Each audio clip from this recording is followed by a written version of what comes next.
Hello and welcome to this edition of You Can Get There From Here. I'm Dr. Joe Moore, Chair of the Department of Communication and Digital Media Production at the University of Central Missouri, and it's my pleasure every week to get to sit down and visit with some of our alumni.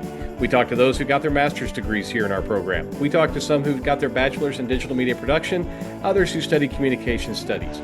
Occasionally, we'll get in a couple of those students who did their minor with us as well. We talk about what they're doing today and how the program helped them get there. Today, we are talking with Juan Rivera, aka Joey. Joey, how are you today? I am well. It is finally nice to meet you face to face in this setting. I was an online student, never set foot on the campus, and other than driving through Missouri, helping a friend drive cross country, was never on campus. Well, we need to get you back in here into Missouri, get you on campus, and give you the full tour. It's great to have you.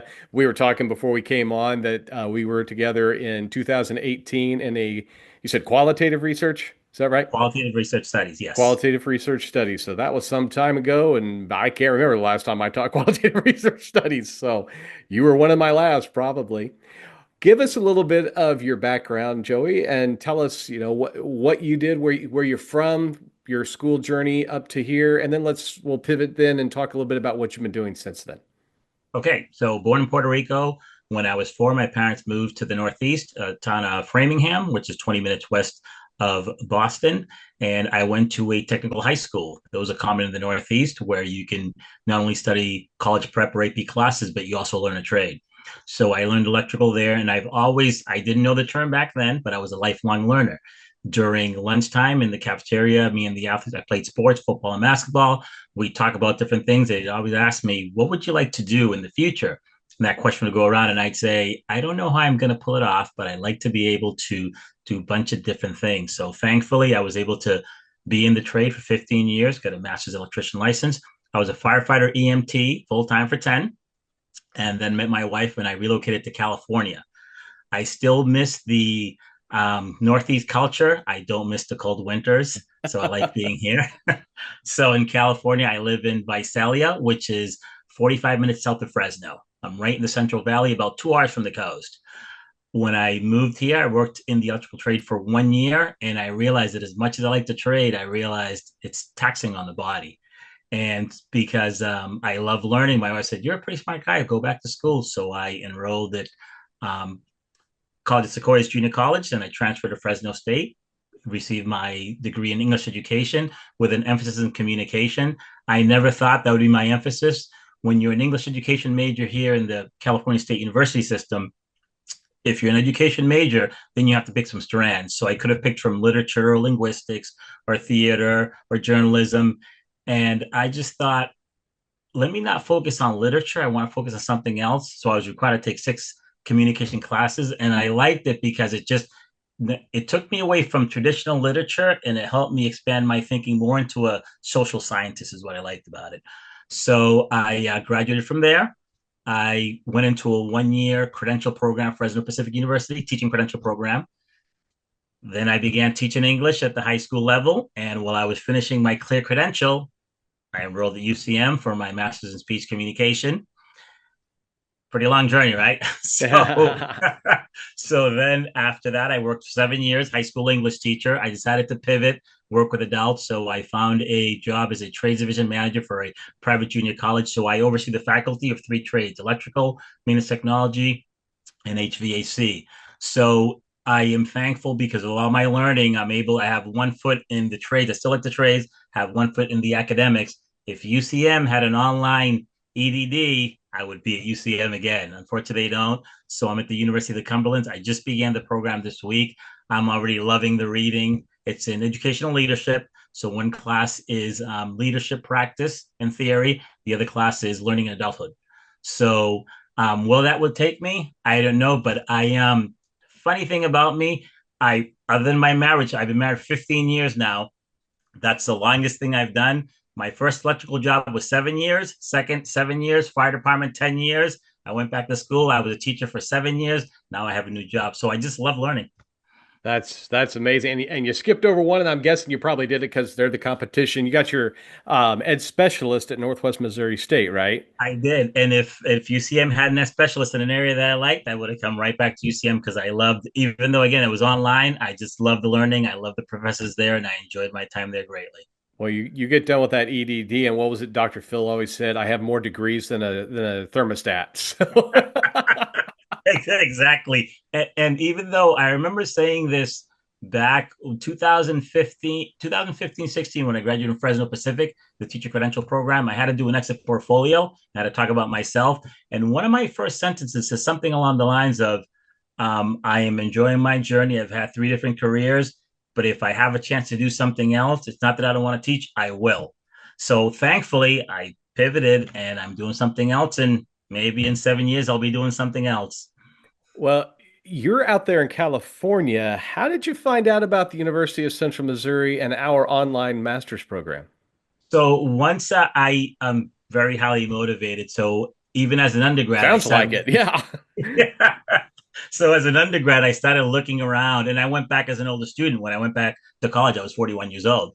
So I always believe in owning. Students have to own their education. I would always browse at the catalogs, browse at the programs, look at the tuition costs. So I was undergrad. I'm looking at different graduate programs, and I was thinking, as much as I like Fresno State, I don't want to travel 45 minutes to 1 hour to go up there. So I thought, let me see if I can find stuff online. So I started looking around, and I just liked the website. It's been revamped since, but at the time, I liked the website, I liked what it offered. And I just thought to myself, I enjoy my communication. So, well, two reasons I enjoyed it. Number one, literature classes are 2 hours per day. The comp classes were an hour and 20 minutes. So that's one of them. The reading load's a little different, but again, I like the fact that I never considered myself a social scientist guy. I'm more of a guy of, who am I? Why am I here?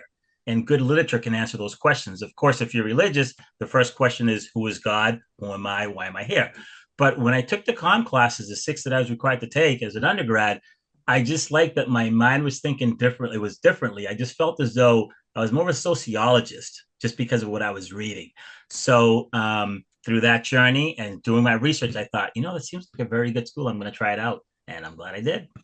Well, we're glad you did too, because you're a perfect example that with a degree in communication, you can do anything. I mean, it's Absolutely. anything we do is communicating. And I was talking to a group of students today and talked about the fact that you got the master's degree. The last I checked, like 7% of the US population has a master's degree. You Oh went for wow. that advanced degree, you went for further education, and you did it in communication. That really sets you up for leadership roles or for teaching roles or any kind of advanced position in anything really, because you have that advanced study and research and communication theories in all of those areas of communication, right? Absolutely. Something that I wasn't expecting that I liked about the program is that I had Dr. Nikki Freeman for group communication. I believe it's Dr. Konkonen. I had him for strategic communication audits and also for communication in crisis. Then I had Nikki Freeman again for leadership, communication, leadership, and organization. So what I didn't realize is that even though it was speech comm, I took a lot of organizational communication classes, and as you said, those really set me up for what I'm doing now. Because now I'm in an organization where I still teach, but part of it is I'm aware of leadership theories, where group dynamics, whether it's dyads or small groups, and I'm aware of certain things that come back to mind of, oh yeah, I remember that. I remember that concept. Of course, I'm the type that sometimes I'll encounter something and I know there's something, a theory behind it. I don't know what it is, but once I study, because I like studying, then I realize, oh, okay, that's that. That's what it's called. Now I Yeah, I know have what to it's do that called. too. I So sometimes teach it and I have to go back and say, what was that theory again? yeah, and then believe it or not, even though I feel comfortable in the setting, I am an introvert.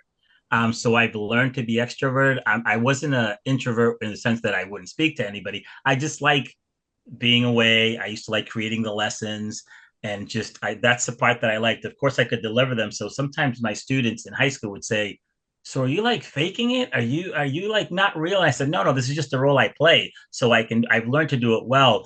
But I used to struggle with public speaking constantly, and going back to school later in life, getting the master's degree really helped me a lot to understand audiences better, myself better, preparation, outlining, and that really helped me to now sometimes I can wing it. I used to be a guy that had to write my notes all the time. Now I've learned to wing some things here and there. It's scary because I don't want to be too overconfident. Once you do that, then you forget what you're going to say.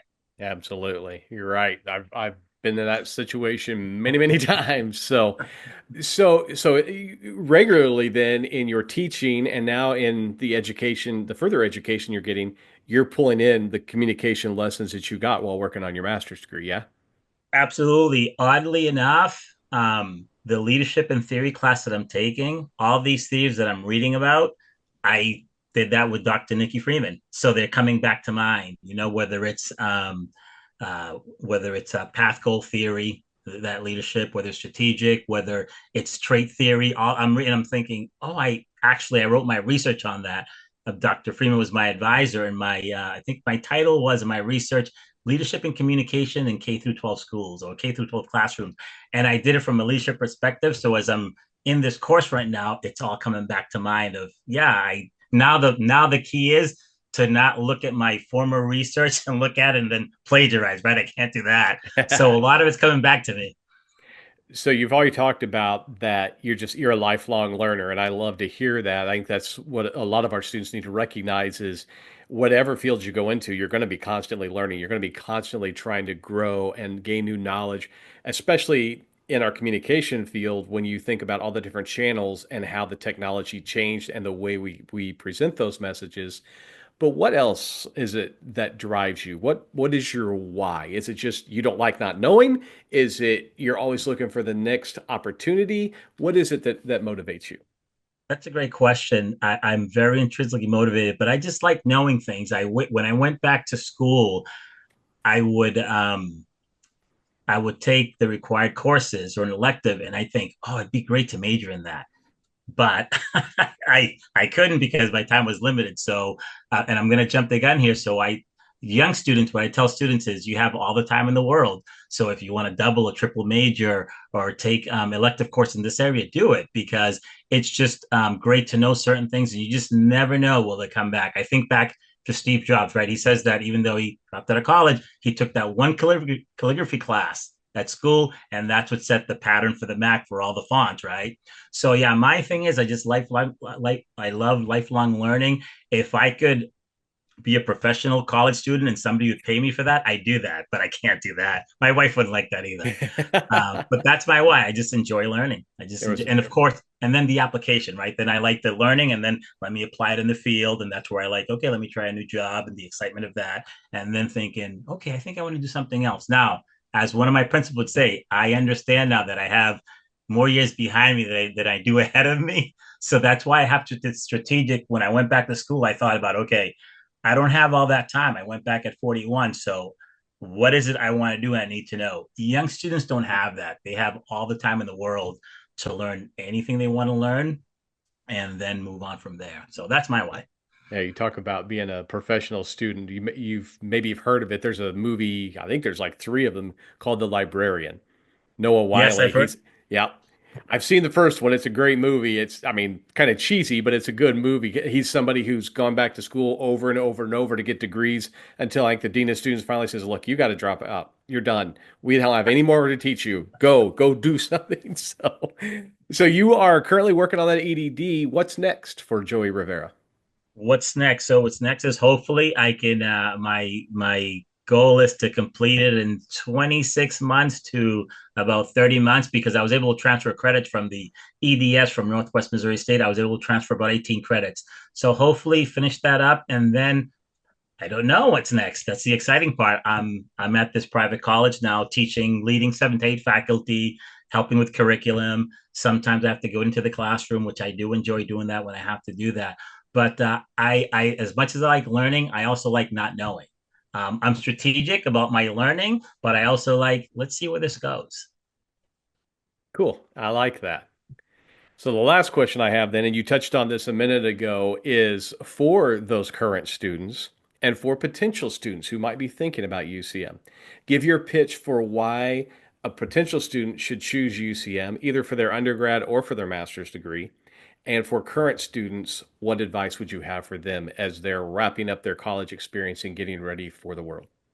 Okay, so for the first students, why they should choose UCM, Yeah. um, I also have the experience. I was able to take 2 elective courses in my comm program. So I had Dr. Matt Thomas for one of the best educational classes I've ever taken, right? So the education department, just based on that's rock solid. Yeah. I also had a Mr. I think he got his doctorate now. He was a Mr. Jason Jack. I had him for educational technology, the great professor. So again, because I like learning different areas, when I was offered the opportunity by Dr. Hillary Pinnell, who was the chair at the time, she said, you can always take electives too.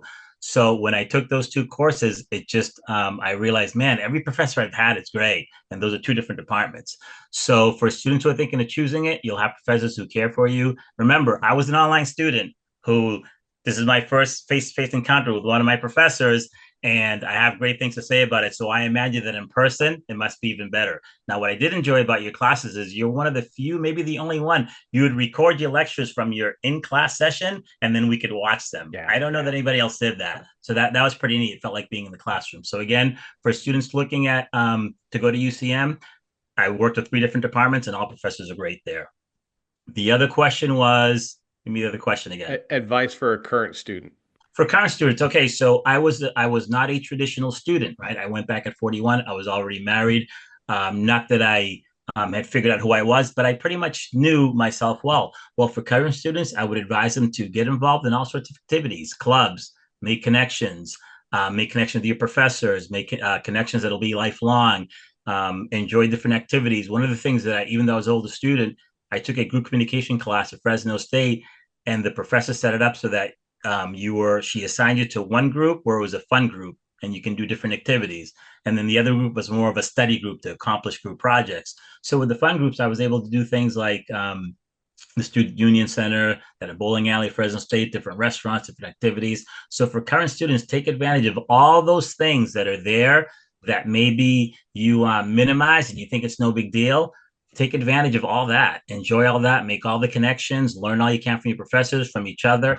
And there will be lifelong connections, because even though I went back to school later, I still have friends from Fresno State that I still keep in touch with. So I imagine if you're a traditional 18 to 22-year-old student, those connections will be priceless.